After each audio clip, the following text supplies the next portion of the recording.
Les. Yes, sir. You got a minute? For you, Brad, I'll take 5. Good. Why don't we talk in my office? All right.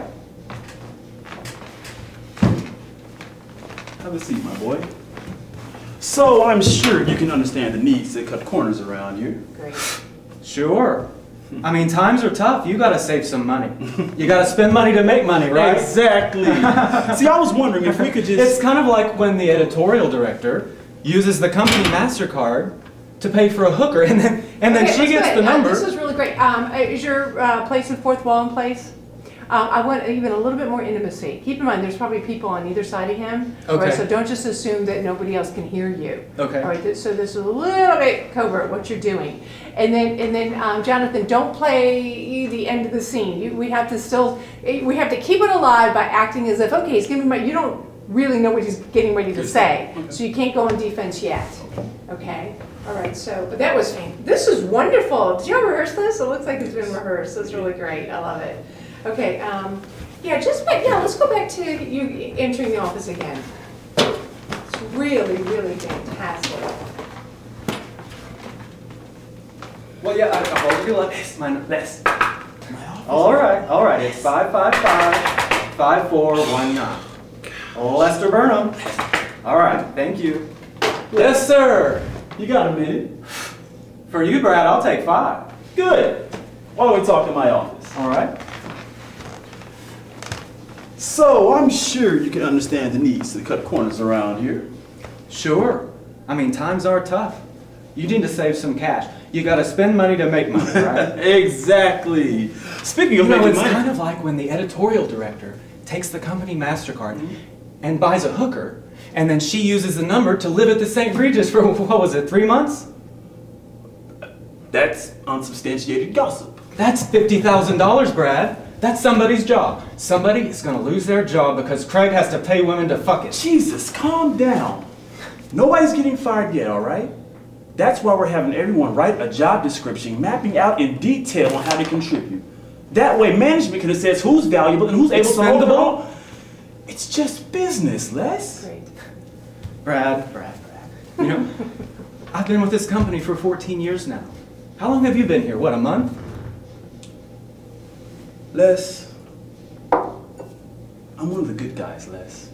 Great. I'm trying to level with you. This is your one chance to save your job.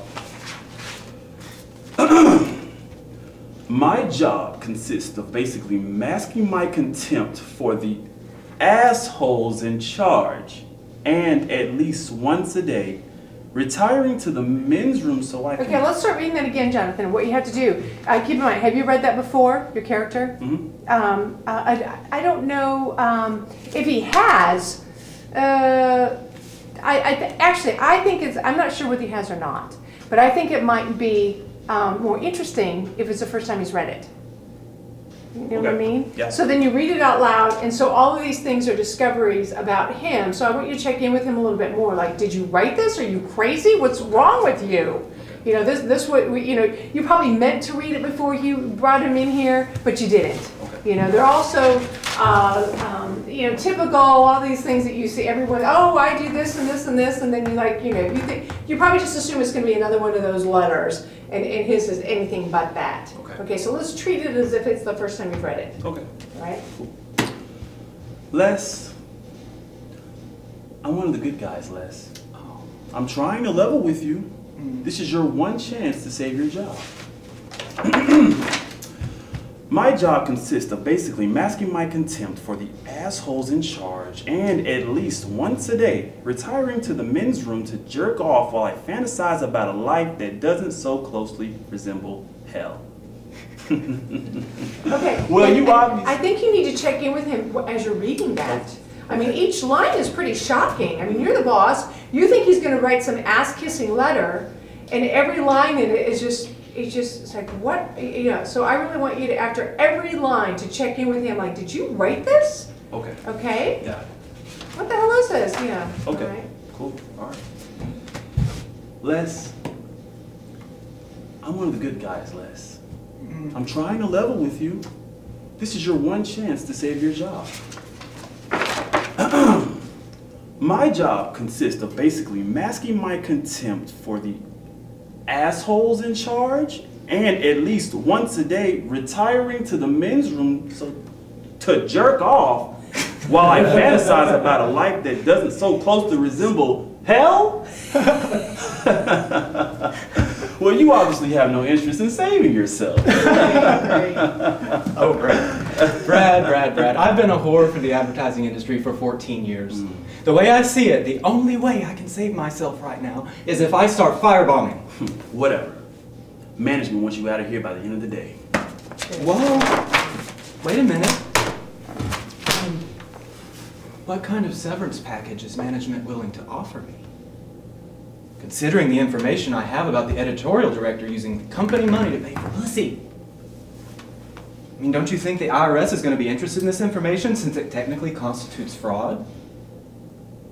Then, of course, there are our competitors, advertisers, not to mention Craig's wife. What do you want, Les? 1 year's salary and continued benefits. That's just not gonna happen, Okay, Les. let's go back. That was wonderful, Jerry. As he was saying all of this laundry list of stuff, did you have stuff that you were hearing, your inner objects for what he was threatening you with? No, I did not. Yeah, I think you need to, because keep in mind, after he gives you what he wants, you somehow have to go to somebody else, your higher up, your boss, and say, listen, I know you told me to fire this guy, but it's not that simple. Boom, this is what he knows. This is what he's blackmailing you with. Okay.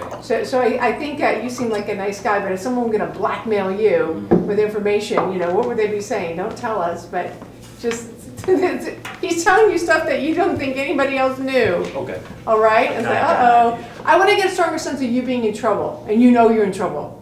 Okay. All right? Because I think that that's going to be fun to watch you negotiate. Okay. This is fantastic, though, both of you. It's really, I'm really excited because it's just really great. So where do you want us to pick up at? Go back to you have no, you know, you're not trying to save your job. Okay. So resemble hell? Well, you obviously have no interest in saving yourself. Oh, Brad. You know, I've been a whore for the advertising industry for 14 years now. The way I see it, the only way I can save myself right now is if I start firebombing. Whatever. Management wants you gone by the end of the day. Whoa! Wait a minute. What kind of severance package is management willing to offer me? You know, considering the information I have about the editorial director using company money to pay for Okay, don't pussy. indicate, Jonathan. Just hear it. Just hear it. Yeah, you have to cover. Good. I mean, I'm sure the IRS is going to be interested in this information since it technically constitutes fraud. Great. Not to mention there are our competitors, advertisers. How about Craig's wife? What do you want, Les? 1 year's salary and continued benefits. That's just not gonna happen. Oh. Well, I suppose I'll have to go ahead and throw in a little sexual harassment suit while I'm at it. Against who? Against you, Brad. Yeah. Can you prove that you didn't offer to save my job if I'd let you blow me? Man, you are one twisted fuck, Les. No, I'm just an ordinary guy who's got nothing to lose.